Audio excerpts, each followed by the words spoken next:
नमस्ते। आज हामी सीधा कुरा गर्नेछौँ नेपालमा फेसबुकबाट पैसा कसरी कमाउने। यो 2025 को लागि एकदमै नयाँ जानकारीमा आधारित स्टेप बाई स्टेप गाइड हो। ल सुरु गरौँ है त। धेरैजनाको मनमा एउटै प्रश्न घुमिरहेको हुन्छ होइन त? के नेपालमा बसेर फेसबुकबाट साँच्चै पैसा कमाउन सकिन्छ? यो एउटा ठूलो प्रश्न हो र आज हामी यसकै जवाफ खोज्ने प्रयास गर्नेछौँ। ओके, फेसबुकबाट पैसा कमाउने भनेको कुनै एउटा मात्र बाटो छैन। वास्तवमा थुप्रै तरिकाहरू छन्। अब एक एक गरेर ती सबै मुख्य तरिकाहरू के हुन् हेर्दै जाउँ। हेर्नुस्, मोटामोटी रूपमा 6वटा मुख्य तरिकाहरू छन्।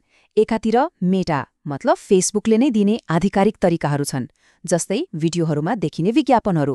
अनि अर्कोतिर आफैले अपनाउन सकिने स्वतन्त्र तरिकाहरू पनि छन्, जस्तै कुनै ब्रान्डसँग मिलेर काम गर्ने वा आफ्नै सामान बेच्ने। तर एकछिन, पैसा कमाउने तरिकाहरूमा हाम फाल्नुभन्दा पहिले एउटा एकदमै महत्त्वपूर्ण निर्णय लिनुपर्छ। त्यो हो सही प्रकारको फेसबुक अकाउन्ट छान्ने।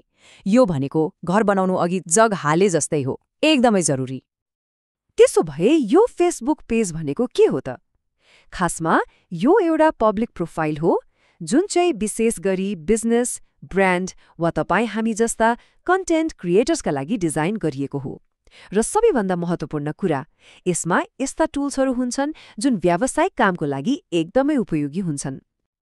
यहाँ एउटा कुरा एकदमै स्पष्ट हुनुपर्छ। हाम्रो व्यक्तिगत प्रोफाइल भनेको साथीभाइ र परिवारसँग जोडिनको लागि हो। त्यहाँबाट पैसा कमाउने आधिकारिक तरिकाहरू लगभग हुँदैनन्। तर फेसबुक पेज त्यो त कन्टेन्ट क्रिएटर्सको लागि नै बनाइएको हो। त्यहाँ इनस्ट्रिम एड्स जस्ता पैसा कमाउने सुविधादेखि लिएर आफ्नो प्रदर्शन नाप्ने एनालिटिकल टुल्ससम्म सबै कुरामा पूर्ण पहुँच हुन्छ। ल अब कुरा गरौँ नियमहरूको। आफ्नो भिडियोमा विज्ञापन राखेर पैसा कमाउने हो भने मेटाले तोकेका केही निश्चित शर्तहरू पूरा गर्नै पर्छ। यो उनीहरूको रुल बुक जस्तै हो। सबैभन्दा पहिलो र ठूलो टार्गेट भनेको फलोअर्सको सङ्ख्या हो। धेरैजसो मोनेटाइजेसन प्रोग्राम्सका लागि कम्तीमा पनि 5000 फलोअरहरू चाहिन्छन्। हो, यो पहिलो खुड्किलो हो जसलाई पार गर्नुपर्छ। फलोवर मात्र भएर पुग्दैन। अर्को महत्त्वपूर्ण कुरा हो वाच टाइम, अर्थात् हेरिएको समय। खास गरी इनस्ट्रिम एड्सका लागि पछिल्लो 60 दिन मतलब 2 महिनाभित्र जम्मा 60,000 मिनट भिडियो हेरिएको हुनुपर्छ। यो एकदमै स्पष्ट र नाप्न मिल्ने लक्ष्य हो। ल अब एकचोटि सर्र यो चेकलिस्ट हेरौँ है त। उमेर 18 वर्षभन्दा माथि हुनु पर्यो, फलोवरहरू कम्तीमा 5000, पछिल्लो 60 दिनमा 60,000 मिनट वाच टाइम अनि योग्य देशमा हुनु पर्यो। तर यी सबैभन्दा महत्त्वपूर्ण कुरा के हो भने फेसबुकको कम्युनिटी र मोनेटाइजेसन पोलिसिजलाई चाहिँ अक्षरशः पालना गर्नुपर्छ। अब एउटा एकदमै महत्त्वपूर्ण कुरा, मेटाका नियमहरू ढुङ्गामा लेखेको अक्षर होइनन्। यी सधैँ परिवर्तन भइरहन्छन्। त्यसैले आजको भोलि नै केही नियम फेरिन सक्छ। सबैभन्दा सही र नयाँ जानकारीको लागि सधैँ अफिसियल मेटा क्रिएटर हेल्प पेज नै हेर्नुपर्छ। ठिक छ, ती 5000 फलोवर र 60,000 मिनटको लागि काम त गर्दै गर्नुपर्छ। तर त्यतिन्जेल के हात बाँधेर बस्ने त? बस्नु पर्दैन। कमाई सुरु गर्नका लागि तुरन्तै अपनाउन सकिने केही फास्ट ट्र्याक रणनीतिहरू पनि छन्। ल अब तुरुन्तै कमाउन सुरु गर्नको लागि यो 7 बुँदे कार्ययोजना हेरौँ।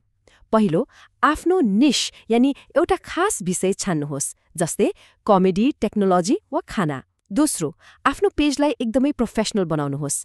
तेस्रो, भिडियो कन्टेन्ट, खास गरी रिल्स जति सक्यो धेरै बनाउनुहोस्। अनि दर्शकलाई सधैँ केही गर्न लगाउनुहोस्, जस्तै लिङ्क डिस्क्रिप्सनमा छ है भन्नुहोस्। यो सँगै एफिलिएट लिङ्कहरू र ब्रान्डहरूका लागि मिडिया किट तयार गर्ने जस्ता कामले पनि कमाईको ढोका खोल्न सक्छ। ओके, यति धेरै कुरा गरिसकेपछि अब अलिकति रियालिटी चेकको पालो। केही यथार्थ र एउटा महत्त्वपूर्ण सुझावबारे कुरा गरौँ। यो साँचो हो कि केही क्रिएटर्सले एउटै पेजबाट महिनाको 100 मात्र होइन, हजारौं डलरसम्म कमाउँछन्। तर एउटा कुरा के बुझ्नुपर्छ भने यो सबैको लागि सम्भव हुँदैन। यो सामान्य कुरा होइन। यस्तो सफलता पाउनको लागि असाध्यै धेरै मेहनत, समय र निकै ठूलो दर्शक चाहिन्छ। र अब एउटा एकदमै महत्त्वपूर्ण चेतावनी, कृपया ग्यारेन्टी यति कमाई हुन्छ वा 1 हप्तामै पैसा कमाउनुहोस् जस्ता लोभ देखाउने कुनै पनि योजनाबाट टाढै बस्नुहोस्। यस्ता कुराहरू प्राय स्क्याम हुन्छन् र यिनको पछि लाग्दा फेसबुकको नियम तोडिन सक्छ, जसले गर्दा आफ्नो मेहनतले बनाएको अकाउन्ट नै जोखिममा पर्न सक्छ। होशियार। ल अब सबै बाटाहरू त लगभग स्पष्ट भइसके। अब प्रश्न यो आउँछ, एक क्रिएटरको रूपमा आफ्नो यात्रा सुरु गर्दा सबैभन्दा पहिले कुन मोनेटाइजेसन स्ट्र्याटेजीमा फोकस गर्ने? यो प्रश्नमा एकपटक गहिरिएर सोच्नुहोला।